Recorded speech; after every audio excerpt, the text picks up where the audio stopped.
ماتم بپا سکینہ کا ظلم سے سکے رو زندہ میں ہو گیا خاتمہ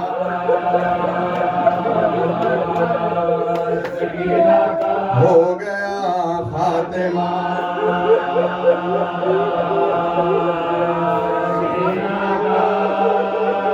سب کے بازو تھے سب کے بازو تھے ایک رسی میں اور بندھا تھا گلا سکینہ کا اور بندھا تھا گلا سکینہ کا شمر کی کھاکے سے لیا دم نیلا رخسار تھا نیلا رخسار تھا سکینہ کا پیاس سے ہڈیاں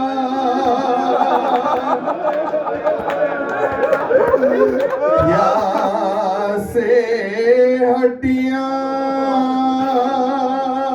چھٹکتی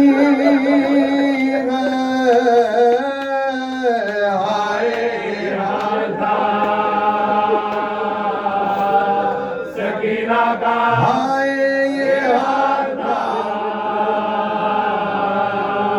سکینہ کا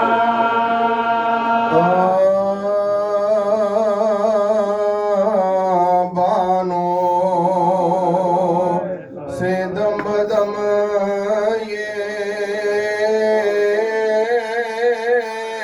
سکینہ کا تھا بیاں کیسا مکان ہے کہ آواز تک نہیں آ کیسا مکان ہے کہ آواز تک نہیں آ کیسا مکان ہے کہ آواز تک نہیں آ دیکھوں گی کس طرح سے بھلا شکل آسمان ہے زمین تک نظر آتی نہیں ہے زمین تک نظر آتی نہیں اما سبوں کی جان خدا ہی بچائے گا شب کو بھی کچرا جلایا نہ جائے گا شب کو بھی کچرا جلایا نہ جائے گا ایسی تیرگی ہے تو بس ہو چکی غیاد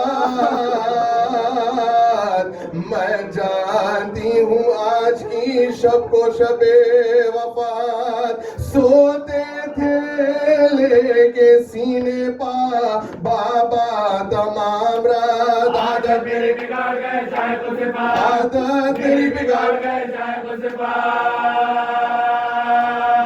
جب شمع گل ہوئی ہے تو گھبرا کے روئی ہوں اللہ کبھی میں تیرے میں سویا اللہ بھلا کبھی میں تیرے میں سویا اللہ بھلا کبھی میں تیرے میں سویا سوئی تھی کوئی دم کے بندھا سوؤں کا تار دیکھا یہ خواب آئے ہیں سلطان نامدار پھیلائے ہاں ڈھونڈتی اٹھی وہ دل فگار جھک جھک کے دیکھتی تھی ہر ایک سمت بار بار جھک جھک کے دیکھتی تھی ہر ایک سمت بار بار کہتی تھی اے غضب اندرے راضیہ گرر کرے مجھے سوچتا نہیں بابا گرر کرے مجھے سوچتا نہیں بابا گرر کرے مجھے سوچتا نہیں سب حرم یتیم کی بات بنا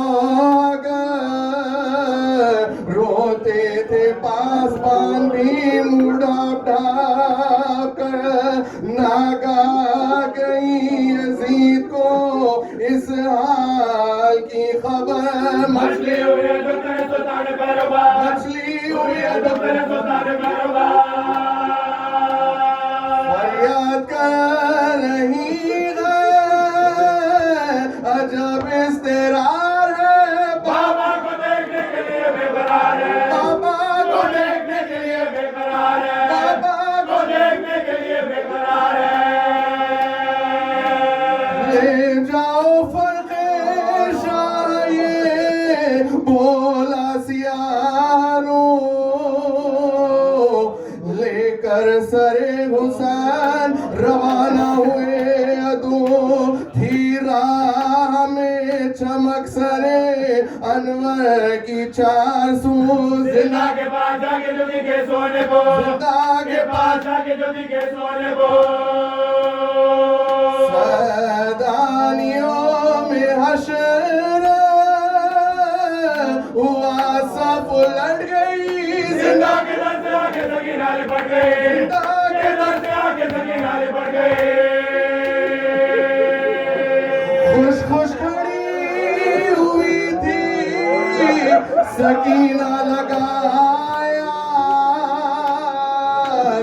اتنے میں واہ ہوا جو درائی گلوں کی پاس پھیلی ضیاء حسن شہنشاہ حق شناس روشن ہوا مکان جو مجھے داؤدا روشن ہوا مکان جو مجھے داؤدا توڑے حرم حسین کی تصویر کے کھڑے ہوئے تعظیم کے لیے کھڑے ہوئے تعظیم کے لیے بیٹھی زمین پر لے کے سکینہ سر ایمان ارے منہ رکھے منہ پا خوب کیے اس کے کلام خشا گیا کہ لائی قضا موت کا بیان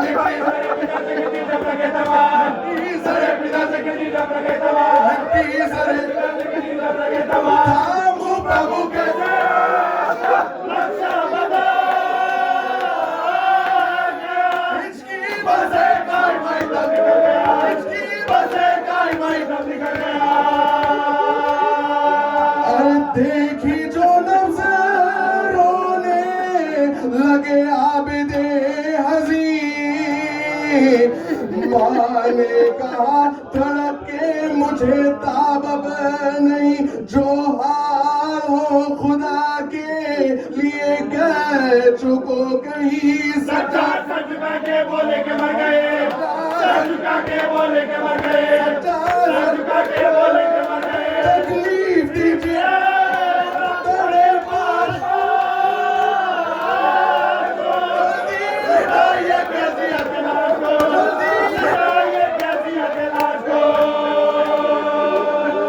صدقے گئی ہوا اس اندھیرے میں انتظار ارے بیٹی داغ دل سے نہ جائے گا ماہ و سال فضا نے پاسبانوں سے جا کر کیا سوال دے دو کوئی چراغ کوئی سارے کمال دو کوئی چراغ کوئی سارے کمال دے دو کوئی چراغ روشنی رسول سارے جہاں میں بڑی ہوئی ہے میرے مکان میں بڑی ہوئی ہے میرے مکان میں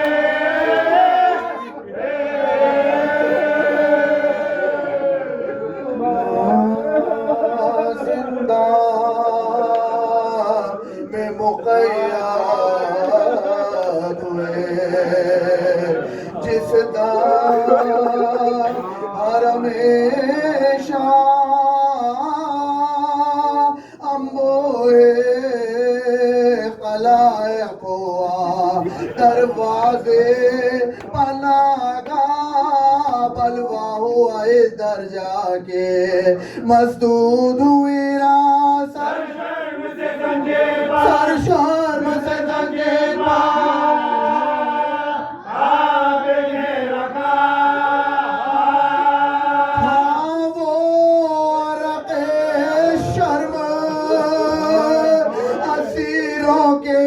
دامن میں روتا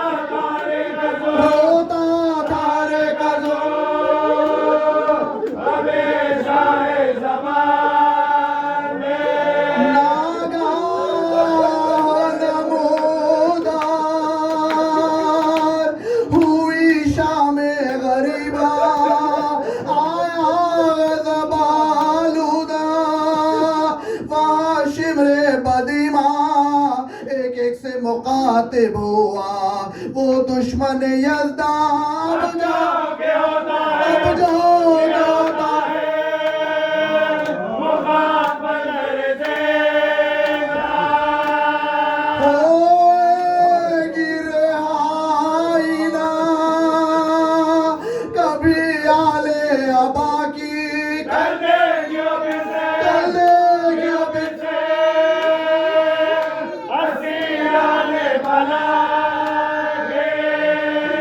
بھر کے دمے سردیے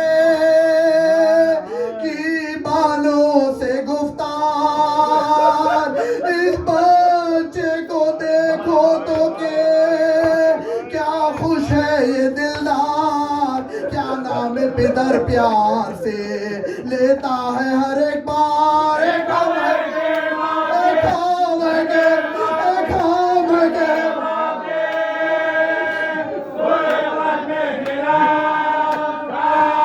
دل میں جو میرے درد ہے خالق پہ آیا ہے باقی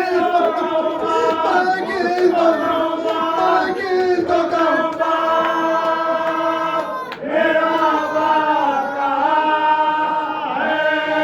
ارے بابا میرے ہوتے تو انہیں کہتی میں بابا اب باپ کا جس کو کہوں باپ میں دکھیا یوں کوئی پدر بیٹی سے غافل نہیں ہوتا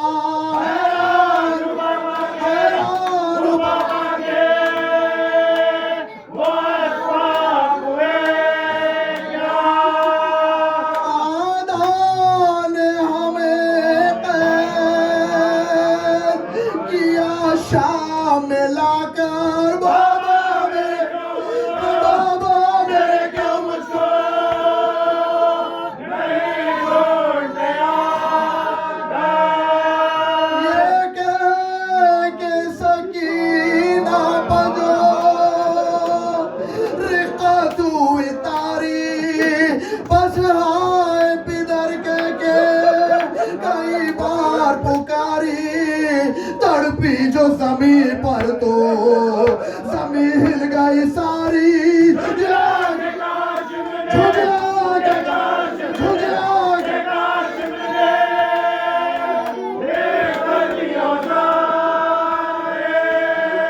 اب خوب رلاؤں گا تجھے میں نہ ڈروں گا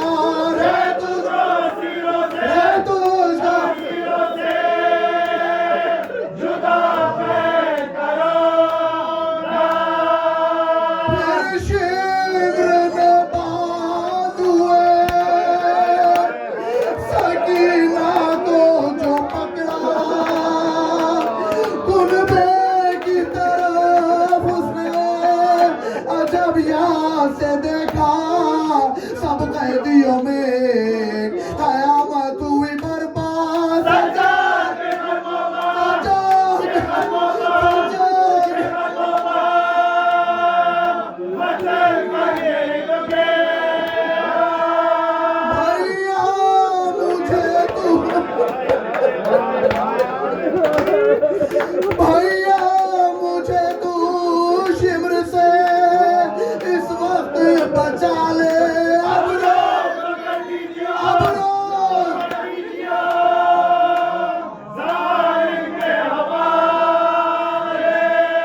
عزاداران حسین، تذکرہ حسین کی 4 سالہ یتیمہ کا ہے، اور یتیمی اتنی تلخ شے کا نام ہے کہ علماء بیان کرتے ہیں کہ اگر کسی کے سر سے اس کے باپ کا سایہ اٹھ جائے اور وہ یتیم ہو جائے تو اس کی مثال ایسے ہی ہے جیسے اس یتیم کے سر سے چھت ہٹ گئی۔ جب عام یتیموں کے لیے یہ بات کہی جا سکتی ہے تو جس یتیمہ پر حسین جیسے شفیق باپ کا سایہ ہو، اس بچی کی غربت کا عالم کیا ہو۔ اور حسین وہ کریم بادشاہ کا نام ہے جس نے دنیا کو سلوک سکھایا ہے کہ یتیموں سے برتاؤ کیسے کیا جاتا ہے۔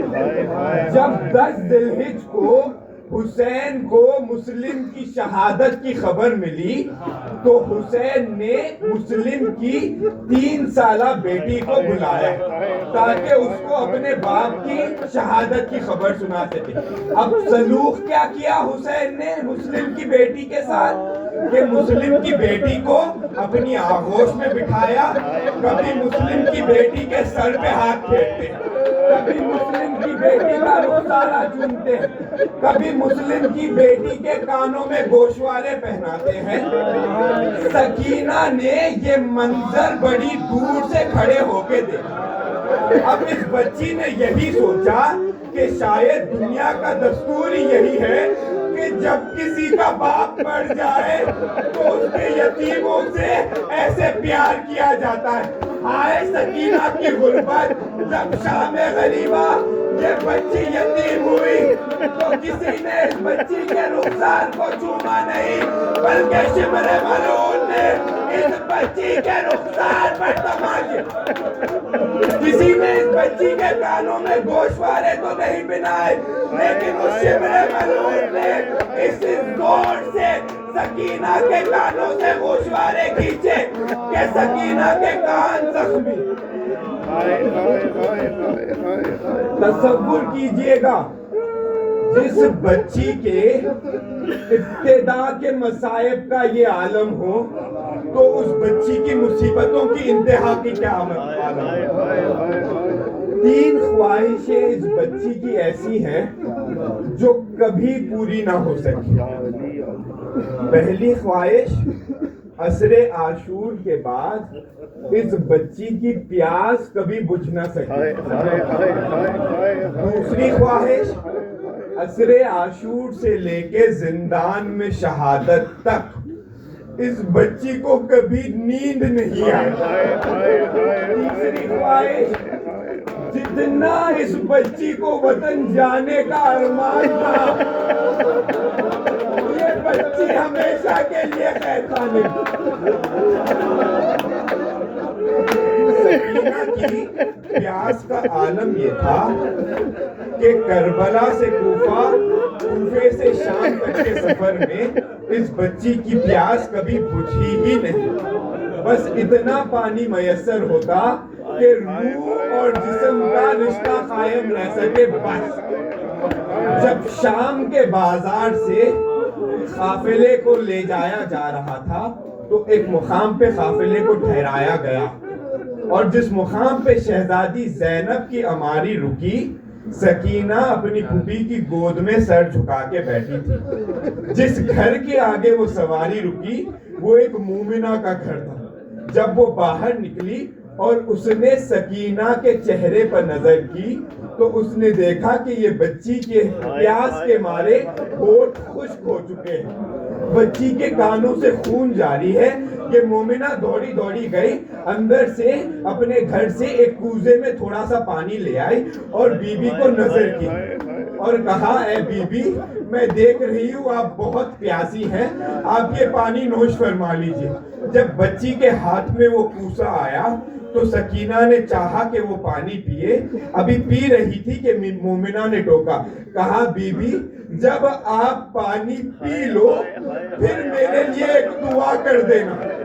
ابھی یہ کہہ رہی تھی شہزادی زینب نے سکینہ کا ہاتھ تھاما, کہا بیٹی ہم کسی کا احسان نہیں رکھتے, پہلے اس مومنہ کے حق میں دعا کرنا پھر ضرور پانی پی لینا. بچی نے پوچھا اے مومنہ بتا تیری دعا کیا ہے؟ وہ مومنہ رو کے کہتی ہے بی بی بس اتنی دعا کرنا کہ پروردگار میرے بچوں کو ایسے یتیم نہ کرے جیسے آپ یتیم ہوئی. بس یہ سنا, اپنے ننھے ننھے ہاتھوں کو اٹھایا, کہا پروردگار تجھے میری غربت کا واسطہ اس مومنہ کے بچوں کو ایسے یتیم نہ کر. دوسری خواہش کیا تھی کہ کبھی اس بچی کو نیند نہیں آ سکی. ہاں ایک موقع تھا جب یہ بچی دوران سفر چین سے سوئی ہے. جب شام کے بازاروں سے یہ قافلہ جا رہا تھا تو ایک مقام ایسا آیا کہ جس نینو کے نیزے پر حسین کا سر بلند تھا وہ نیزہ زمین میں دھس گیا اور وہ نیزہ آگے نہیں بڑھا. بہت کوشش کی ملونوں نے کہ اس نیزے کو آگے بڑھائے. جب نیزہ آگے نہیں بڑھ سکا تو ایک مرتبہ شمر ملون آگے بڑھا, تازیانہ اٹھایا اور چوتھے امام کی پشت پہ مار کے کہا کہ کیا بات ہے تیرے باپ کا سر آگے کیوں نہیں بڑھتا, کہا مارتا کیوں ہے ظالم. مولا توق و زنجیر سنبھالے اپنے بابا کے سر کے پاس آئے, سر کو اٹھا کے کہا بابا ظالم بہت تازیانے مارتا ہے, آپ آگے کیوں نہیں بڑھتے. حسین کی سر سے آنسو آنے لگے, کہا میرے لال تم نہیں جانتے لیکن راہ میں کہیں اونٹ کی بلندی سے میری سکینہ گر گئی ہے. جب یہ سنا زینب فوراً ہماری سے اتری, فوراً اونٹ سے اتری اور راستے میں اپنی بھتیجی کو تلاش کرتے ہوئی چلی. زینب نے کیا منظر دیکھا؟ زینب نے دو ایسے مناظر دیکھے جو دیکھ کر زینب بڑی حیران ہوئی. پہلے کیا منظر دیکھا کہ ایک برقع پوش بی بی راستے کے بیچوں بیچ سکینہ کو اپنی آغوش میں لیے سکینہ کے کانوں سے خون کو صاف کرتے ہوئے واہ حسینہ واہ غربتہ کہہ کے رو رہے. اور دوسرا منظر زینب نے کیا دیکھا کہ وہ بچی جو بغیر باپ کے سینے کے کبھی سو نہیں سکتی تھی اس مومنہ کی گود میں بڑی آرام سے سو رہی. بی بی زینب آگے بڑھ کے اس مومنہ کے آگے بیٹھ گئی, دو زانو بیٹھ کے کہا اے مومنہ تو جو میری یتیمہ پر اتنی شفقت سے ہاتھ پھیر رہی ہے اور واہ حسینہ کہہ کے رو رہی ہے, تو ہے کون؟ اور مجھے اتنا بتا کہ یہ بچی تو وہ ہے جو ماں کی آغوش میں بھی نہیں سوتی, وہ تیری آغوش میں کیسے سو گئی؟ بس یہ سنا ایک مرتبہ اس برقع پوش بی بی نے چہرے سے نقاب ہٹایا. اب زینب کے سامنے اس کی 18 سال کی ضعیف ماں, کہا اے زینب ارے سکینہ میری گود میں کیسے نہ سوتی, ارے میں نے اس کے باپ کو اپنی آغوش میں سلایا. کہا اماں اب آئیو اماں, کہا زینب یہ ماں کہاں نہ تھی, ارے جب سکینہ اونٹ کی بلندی سے زمین کی طرف آ رہی تھی تو میں فاطمہ اپنی چادر کا دامن پھیلا کے سکینہ کو. بس عزادارو ہو گئی مجلس, یہ بچی زندان میں قید ہو گئی اور تاریخ کہتی ہے کہ وہ زندان اتنا تاریخ تھا جہاں دن کے وقت بھی اندھیرا ہوتا تھا. ایک رات وہ آئی کہ یہ بچی تڑپ کر اٹھی اور بار بار اپنے بابا کو ڈھونڈتی تھی. پھوپھی اماں میرا بابا کہاں ہے, اماں رباب میرا بابا کہاں ہے. زینب رو کے کہتی اے بیٹی تیرے بابا کا جسم کربلا رہ گیا, سر ہمارے ساتھ شام آ گیا. کہا نہیں پھوپھی اماں میرے بابا میرے پاس آئے تھے, میرے چہرے کو چوما تھا, میرے کانوں سے رخسار سے خون صاف کیا اور کہا اے سکینہ بابا کو تیری بڑی یاد آ رہی ہے, تو آ جا بابا کے پاس آ جا. اس قدر بیان کیے کہ بیویوں کے گریے کی آواز ملون کے محل تک پہنچی. یہ ملون نیند سے چونک کے اٹھا. کہا یہ کون رو رہا ہے؟ کہا اہل حرم رو رہے. کیا ماجرا ہے؟ بچی نے باپ کو خواب میں دیکھا. لے جا حسین کا سر اس بچی کو دے. اب حسین کا سر سکینہ کے آغوش میں آیا. جس کے سینے پر سوتی تھی اس کے سر کو اپنے سینے پر لیا. اب سکینہ نے بیان کرنے شروع کیے. ہمت سے روایت سننا. سکینہ نے پہلے کیا بیان کیے؟ کبھی حسین کے بالوں کو سنوارتی, حسین کے رخساروں کو چومتی, حسین کے منہ کے بوسے دیتی اور کہتی بابا بابا آپ کی داڑھی کو خون سے خضاب کس نے کیا؟ بابا بابا آپ کی گردن پر یہ خنجر کے نشان کیسے ہیں؟ بابا بابا آپ کے ہونٹوں پر یہ چھڑی سے کس نے مارا؟ حسین نے آنکھیں نہیں کھولی. حسین نے آنکھیں نہیں کھولی. حسین سکینہ نے گفتگو کا لہجہ بدلا. ایک مرتبہ زمین پر لیٹ گئی, اپنے رخسارے پر حسین کے رخسارے کو رہا. کہا میرے غریب بابا, میرے بے کس بابا, میرے بے کفن بابا, میرے بے وطن بابا, بابا آنکھیں کھولو اور اپنی بیٹی کو دیکھو. اے بابا آپ کے بعد سکینہ کو تماچے لگے. اے بابا آپ کے بعد میرے دامن میں آگ لگی. اے بابا آپ کے بعد میری گردن میں رسی. اے بابا جو گوشوارے آپ نے عید کے دل پہنائے, اے بابا وہ شبر لے گئے. ایک مرتبہ بیان کرتے کرتے بچی خاموش ہو گئی. جب بہت دیر ہو گئی تو ایک مرتبہ ماں کا دل مچلا. دوڑتی سید سجاد کے پاس آئی. کہا میرے لال ذرا میرا دل بیٹھا جا رہا ہے, اپنی بہن کی نفس کو دیکھو. امام توخر حسن سنبھالے اپنی بہن کے سرانے آئے. امام نے کیا منظر دیکھا؟ سکینہ کے ماتھے پر موت کا پسینہ. بس ایک مرتبہ اپنے سر کو زندان کی دیوار سے ٹکرایا. کہا انا للہ و انا الیہ راجعون. رباب نے یہ منظر دیکھا. اولاد والوں سے مخاطب ہو, انصاف کرنا. اولاد والوں دو ہی تھے بچے رباب کے, ایک کربلا میں دفنے, ایک قید آمد. لعنت اللہ علی القوم الظالمین فسيعلم الذين ظلموا أي منقلب.